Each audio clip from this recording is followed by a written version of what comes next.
साथियों, जय जोहार, जय आदिवासी। साथियों, आज बहुत ही ज्वलन मुद्दों के लिए मैं आपके बीच में आया हूं। साथियों, भारत के आदिवासियों के ऊपर भयंकर रूप से अन्याय अत्याचार लंबे समय से किए जा रहे हैं और आदिवासियों के विरोध में आदिवासियों को जल जंगल जमीन से विस्थापित करने के लिए समय समय पर विभिन्न कानून पास किए गए। 2020 में, 2021 में, 2022 में और अभी वन संरक्षण संशोधन विधेयक 2023 के रूप में लाया जा रहा है। इसके लिए तमाम लगभग 20 मुद्दों के लिए राष्ट्रीय आदिवासी एकता परिषद ने चरणबद्ध आंदोलन का घोषणा की है। उस चरणबद्ध आंदोलन में 6 जुलाई को जिला स्तर पर भारत के 31 राज्यों में 567 जिलों में राष्ट्रपति के नाम पर ज्ञापन दिया जाएगा और इस ज्ञापन में आदिवासियों के साथ में हमारे विभिन्न गैर आदिवासी संगठन जैसे राष्ट्रीय पिछड़ा वर्ग मोर्चा, राष्ट्रीय महिला मोर्चा, भारत मुक्ति मोर्चा, भोजन क्रांति मोर्चा, ये सभी सम्मिलित होंगे। इनकी परमिशन हम लोगों को, अनुमति हमको मिल गई है। तो ये 6 जुलाई को जिला स्तर पर 31 राज्यों में 567 जिलों में राष्ट्रपति के नाम पर पहला चरण में ज्ञापन दिया जाएगा।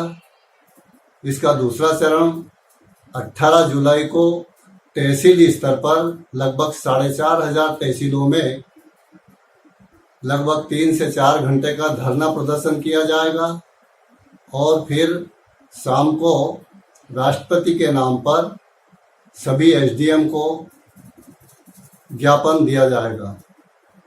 उसी तरीके से तीसरा चरण है जो 27 जुलाई को होगा। ये 27 जुलाई के आयोजन में जिला स्तर पर विशाल रैली प्रदर्शन का आयोजन किया जाएगा और विशाल प्रदर्शन करने के बाद में ज्ञापन दिया जाएगा। और इसका चौथा और अंतिम चरण 7 अगस्त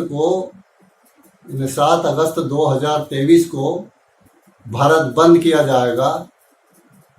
यह राष्ट्रीय आदिवासी एकता परिषद का बहुत ही महत्वपूर्ण कार्यक्रम है।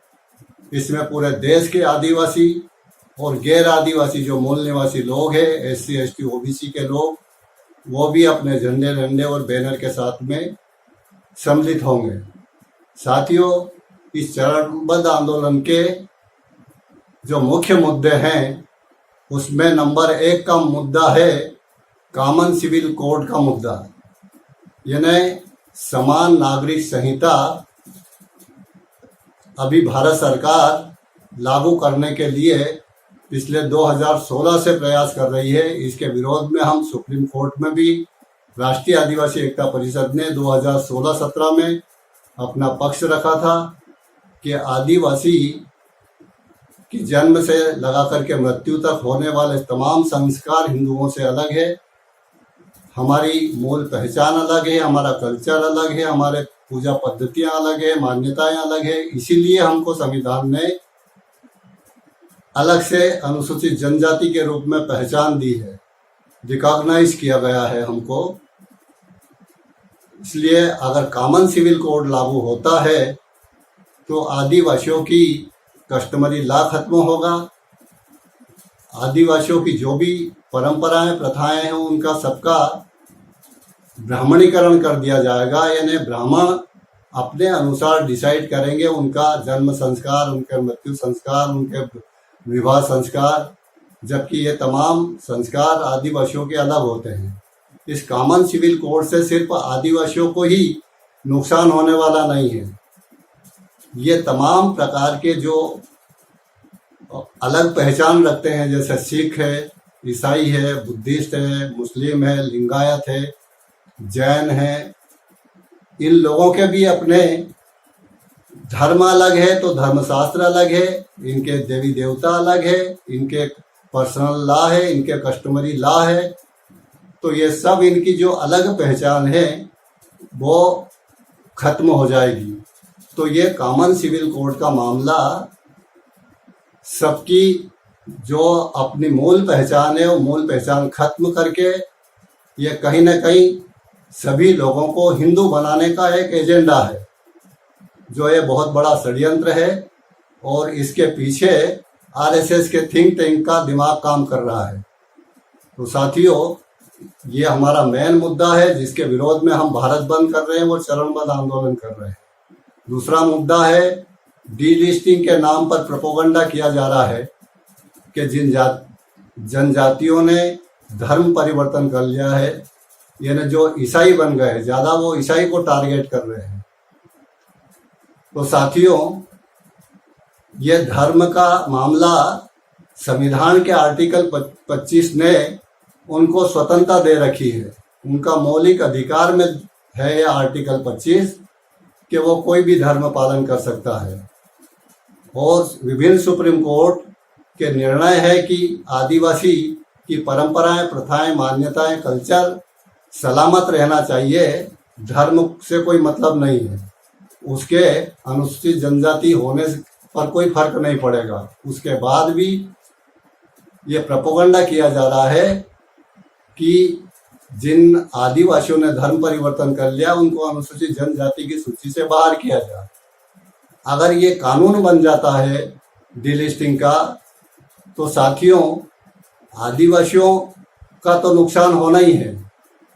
आदिवासी जो ईसाई आदिवासी या मुस्लिम आदिवासी अलग हो जाएंगे, आदिवासियों की संख्या कम हो जाएगी, आदिवासियों की संख्या कम हो जाएगी, अनुसूचित क्षेत्र खत्म हो जाएगा, आरक्षण कम हो जाएगा, राजनीतिक आरक्षण कम हो जाएगा। इसके अलावा जिन समय समय पर जिन अन्य जातियों ने धर्म परिवर्तन सिर्फ आदिवासियों ने ही नहीं किया है, धर्म परिवर्तन करके ओबीसी के लोग, एससी के लोग बड़े पैमाने पर सिख बने हैं, बड़े पैमाने पर ईसाई बने हैं, बड़े पैमाने पर बुद्धिस्ट बने हैं, बड़े पैमाने पर जैन बने हैं। तो जिन लोगों ने भी धर्म परिवर्तन किया है, अगर डीलिस्टिंग का कानून बनता है तो ये सभी के ऊपर लागू होगा, ये सिर्फ आदिवासियों का मामला नहीं है। तो कुल मिलाकर के उन सबको के अधिकार छीनने का मामला है, उनके संवैधानिक पहचान छीनने का मामला है, संवैधानिक सुविधाएं उनको मिल रही है वो छीनने का मामला है। तो ये प्रोपेगेंडा किया जा रहा है, इसके विरोध में हम भारत बंद कर रहे हैं। इसके अलावा पर्यावरण संरक्षण के नाम पर, विकास के नाम पर, वन्य प्राणियों के संरक्षण के नाम पर बड़े पैमाने पर जंगलों का निजीकरण किया जा रहा है। जंगलों को अभ्यारण्य के रूप में, नेशनल पार्क के रूप में बना करके उन आदिवासियों को रोजगार विहीन किया जा रहा है, उन आदिवासियों को बेदखल किया जा रहा है। ये बहुत बड़ा षड्यंत्र है। जबकि संविधान का आर्टिकल 244 के तहत 5वीं अनुसूची कहती है कि वो आदिवासी शेड्यूल एरिया के आदिवासियों का जल, जंगल, जमीन के ऊपर उनका मालिकाना हक है। वो इतना बड़ा कानून संविधान में आर्टिकल 244 में 5वीं अनुसूची में जो प्रावधान किया है, उसमें उस एरिया का वो स्वायत्त शासन कर सकता है, उनको मालिकाना हक है। ये तमाम प्रकार के होने के बाद भी, तथाकथित आज़ादी के 75 साल के बाद भी उस 5वीं अनुसूची के ऊपर अमल नहीं किया गया। और उस 5वीं अनुसूची को खत्म करने के लिए गैर आदिवासियों को उस आदिवासी क्षेत्र में घुसपैठ करवाने के लिए आदिवासियों की संख्या कम करने के लिए ये तमाम प्रकार के षड्यंत्र किए जा रहे हैं। और साथ में ये जो विकास के नाम पर बड़े बड़े बांध बनाए जा रहे हैं, औद्योगिकरण किया जा रहा है, नेशनल कॉरिडोर के नाम पर 4 लेन, 6 लेन, 8 लेन, 10 लेन रोड निकाले जा रहे हैं। उन रोड के आजू बाजू में इंडस्ट्रियल एरिया डेवलप किया जा रहा है और भारत सरकार तो जो गवर्नमेंट सेक्टर है उसको ही बेच रहा है। अब जो इंडस्ट्रियल एरिया डेवलप होगा यानी वो सेज के माध्यम से होगा, यानी बहुराष्ट्रीय कंपनियां आएगी या पूंजीपतियों को वो इंडस्ट्रियल एरिया में, तो ये कुल मिलाकर के आदिवासियों को बेदखल करके और गैर आदिवासियों को उस एरिया में घुसपैठ करवाना है और 5वीं अनुसूची क्षेत्र को खत्म करना है। ये बहुत बड़ा गुप्त एजेंडा कह सकते हैं सरकार का या शासक जातियों का। और साथियों, ये इसके अलावा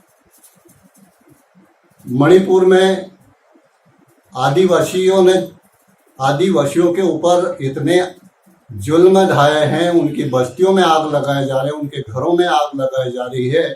वहां से पलायन करने के लिए बड़े पैमाने पर आदिवासी मजबूर हो गए हैं। ये आज़ाद भारत में तथाकथित आज़ादी के 75 साल के बाद भारत में ये घट रहा है आदिवासियों के साथ में। और ये सुनियोजित षड्यंत्र है और वीडियो में विभिन्न सोशल मीडिया के माध्यम से जानकारी मिली है कि ऐसा करने के लिए बड़े लंबे समय से आरएसएस उनके संगठन उस क्षेत्र में काम कर रहे थे। उन लोगों के दिमाग में, इस तरह के अन्य लोगों के दिमाग में आपस में लड़ाने के लिए ये षड्यंत्र किए गए और आज वहाँ आग में जल रहा है मणिपुर। उसके विरोध में भी हम भारत बंद कर रहे हैं। इसके अलावा आदिवासियों के धार्मिक स्थलों पर कब्जा करने के लिए ब्राह्मणों के कथावाचक या भागवत प्रवचन करने के लिए वहाँ पर जबरन उन आदिवासियों के पूजा स्थल पर कब्जा कर रहे हैं। उन आदिवासियों के पूजा पद्धति अलग है, उनके देवता अलग है, उनके रीति रिवाज मान्यताएं अलग है। उसके बाद भी ब्राह्मणों के देव देवताओं के कथावाचक किए जा रहे, प्रवचन किए जा रहे हैं। इसका मतलब है उन आदिवासियों का ब्राह्मणीकरण करने के लिए या उनको हिंदू बनाने के लिए ये षड्यंत्र किए जा रहे हैं। तो ये तमाम प्रकार के ऐसे षड्यंत्र है। आदिवासियों को शंकराचार्य, आरएसएस के मोहन भागवत जी और ब्राह्मण बनिया मीडिया लंबे समय से वनवासी शब्द का उपयोग करते हैं और यहाँ तक कहते हैं कि वनवासियों को आदिवासी कहना गलत है। एक शंकराचार्य ने तो ये भी कहा। तो साथियों, आदिवासी का जो शब्द यह उसकी मूल पहचान है, ये लंबे समय से इसके नाम से जानी जाती है और आरएसएस से जुड़े हुए लोग उनको वो मूल पहचान, आदिवासी पहचान खत्म करने के लिए वनवासी कह रहे हैं। इसके लिए भी हम इस भारत बंद में इसको सम्मिलित किया गया है। ऐसे तमाम प्रकार के 20 मुद्दे हैं। इन 20 मुद्दों पर हम ये चरणबद्ध आंदोलन कर रहे हैं और ये चरणबद्ध आंदोलन की हमारी विभिन्न राज्यों में, विभिन्न जिलों में बड़े पैमाने पर तैयारी चल रही है। विभिन्न सामाजिक समूह के लोग हम लोगों को साथ सहयोग दे रहे हैं। राष्ट्रीय पिछड़ा वर्ग मोर्चा ने भी हम लोगों को और हमारे आंदोलन को जाहिर समर्थन किया है और सहभाग करने के लिए भी उन्होंने, राष्ट्रीय किसान मोर्चा ने भी हम लोगों को समर्थन पत्र दिया है और राष्ट्रीय मूल निवासी महिला संघ ने भी। तो ये एकमात्र आदिवासियों का राष्ट्रीय स्तर का संगठन है और एकमात्र राष्ट्रीय आदिवासी एकता परिषद एकमात्र ऐसा संगठन है जो गैर आदिवासियों का साथ सहयोग और समर्थन प्राप्त है। तो साथियों, मैं हमारे आदिवासियों के अन्य सामाजिक संगठनों, जाति के संगठन, छोटे मोटे संगठनों उन तमाम साथियों से अपील करना चाहता हूं कि ये आदिवासियों का सत्यानाश करने वाले कानून बन रहे हैं। अगर आप लोग छोटे मोटे संगठन बना करके अपना समय बुद्धि पैसा उधर लगा रहे हैं, लेकिन हम किसी भी समस्या का समाधान करने के लायक नहीं है। इसलिए हम लोगों को, मैं आप लोगों से अनुरोध करता हूं, अपील करता हूं कि आप जिस नाम से भी आपने संगठन बना रखे हैं, आप अपने झंडे डंडे बैनर के साथ में इस चरणबद्ध आंदोलन को और भारत बंद को आप सफल करेंगे। इसी उम्मीद के साथ आप लोगों को बहुत बहुत धन्यवाद। जय जोहार, जय आदिवासी।